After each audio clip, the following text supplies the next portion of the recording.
Kali ini kita belajar tema 4, globalisasi. Subtema 1, globalisasi di sekitarku. PB 1.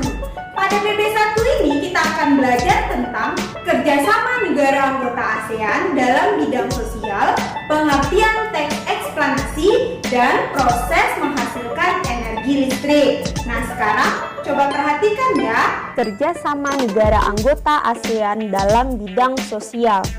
Globalisasi adalah proses masuknya ke ruang lingkup dunia.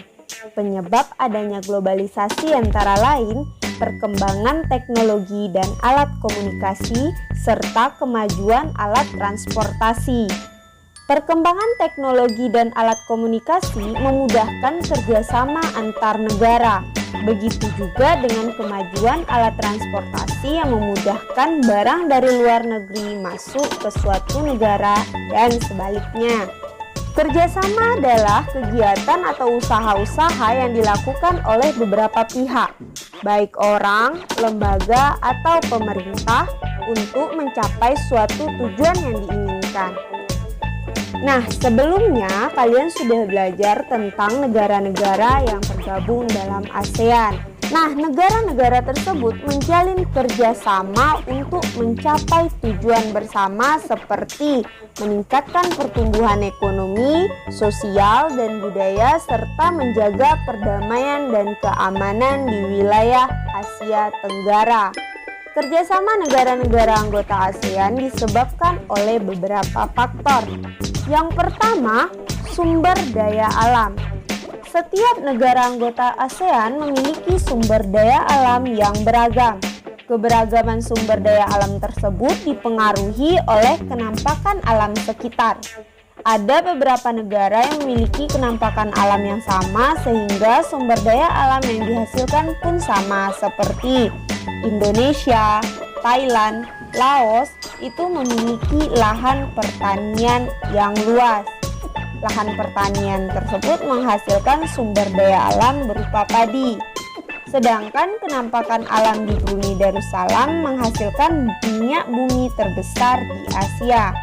Nah, keberagaman sumber daya alam tersebut mendorong kerjasama antar negara dengan tujuan untuk saling melengkapi kebutuhan masyarakat masing-masing negara. Yang kedua, berada dalam wilayah yang sama. ASEAN merupakan sebuah organisasi yang didirikan oleh negara-negara dalam suatu kawasan yang sama, yaitu kawasan Asia Tenggara. Negara-negara tersebut hidup bertetangga. Nah, hal ini mendorong terciptanya interaksi dan kerjasama antar negara. Yang ketiga, ilmu pengetahuan dan teknologi. Singapura merupakan negara dengan penguasaan ilmu pengetahuan dan teknologi termaju di Asia Tenggara. Akan tetapi, sumber daya alam Singapura terbatas. Hal ini mendorong Singapura menjalin kerjasama dengan negara-negara di Asia Tenggara. Wujud kerjasamanya terjadi dalam bidang pendidikan, penggunaan mesin-mesin modern untuk industri, dan ketenaga kerjaan. Kerjasama yang terjalin harus sesuai dengan prinsip-prinsip dalam perjanjian persahabatan dan kerjasama di Asia Tenggara. Kerjasama dalam bidang sosial bertujuan menciptakan masyarakat ASEAN yang saling peduli dan mau berbagi dengan negara lain. Bentuk kerjasama negara anggota ASEAN dalam bidang sosial adalah sebagai berikut. Yang pertama, penanggulangan bencana. Misalnya memberikan penanganan darurat ketika terjadi bencana tsunami di Indonesia. Yang kedua, meningkatkan kesejahteraan sosial dan pembangunan negara-negara ASEAN. Yang ketiga, melindungi hak-hak dan keadilan sosial penduduk negara-negara ASEAN. Yang keempat, meningkatkan kualitas sarana kesehatan negara-negara ASEAN. Dan yang kelima, meningkatkan perlindungan sosial kepada seluruh penduduk negara-negara ASEAN. Selanjutnya kita masuk ke muatan BI, pengertian teks eksplanasi.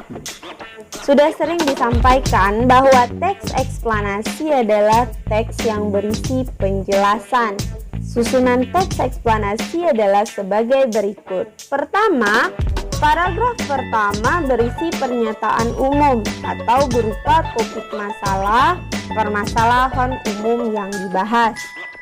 Yang kedua, paragraf kedua dan seterusnya berisi fakta, pembuktian, atau proses penyelesaian dari topik yang dibahas. Yang ketiga, paragraf terakhir berisi simpulan, pesan atau kesan tentang topik yang dibahas. Selanjutnya kita masuk ke muatan IPA, proses menghasilkan energi listrik. Kebutuhan manusia di era globalisasi ini kian hari kian meningkat. Globalisasi mempunyai pengaruh sangat besar bagi kemajuan teknologi. Kemajuan teknologi terjadi karena adanya penemuan-penemuan. Namun, sebagian besar penemuan tersebut membutuhkan energi listrik. Listrik dihasilkan di pusat pembangkit listrik menggunakan beragam sumber energi. Nah, perhatikan skema kerja dari pembangkit listrik tenaga air atau PLTA. Pada pusat pembangkit dari waduk-waduk besar, energi listrik yang dihasilkan juga sangat besar dan mampu memenuhi kebutuhan listrik warga di banyak wilayah. Di daerah pedesaan yang belum terjangkau aliran listrik dari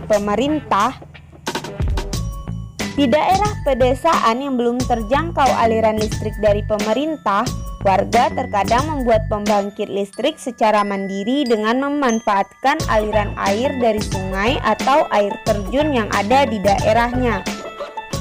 Pembangkit tersebut tentunya menghasilkan energi listrik yang hanya cukup untuk memenuhi kebutuhan listrik warga sekitar saja. Pembangkit listrik tersebut dinamakan pembangkit listrik mikrohidro yang memanfaatkan sumber energi alternatif dari aliran air yang ada di lingkungan sekitar. Pembangkit listrik mikrohidro adalah pembangkit listrik yang dihasilkan oleh generator listrik DC atau AC. Mikrohidro berasal dari kata mikro yang berarti kecil dan hidro yang artinya air. Arti keseluruhannya adalah pembangkitan listrik daya kecil yang digerakkan oleh tenaga air. Tenaga air berasal dari aliran sungai kecil atau danau yang dibendung dan kemudian dari ketinggian tertentu memiliki debit yang sesuai akan menggerakkan turbin yang dihubungkan dengan generator listrik. Pembangkit tenaga listrik mikrohidro pada prinsipnya memanfaatkan beda ketinggian dan jumlah debit air per detik yang ada pada aliran irigasi, sungai ataupun air terjun. Aliran air ini akan memutar poros turbin sehingga menghasilkan energi mekanik. Nah, energi inilah yang selanjutnya menggerakkan generator dan menghasilkan energi listrik. Nah, sekian pembelajaran kita hari ini. Semoga kalian mengerti. Nantikan video pembelajaran berikutnya. Jangan lupa like, share, and subscribe. Goodbye, students.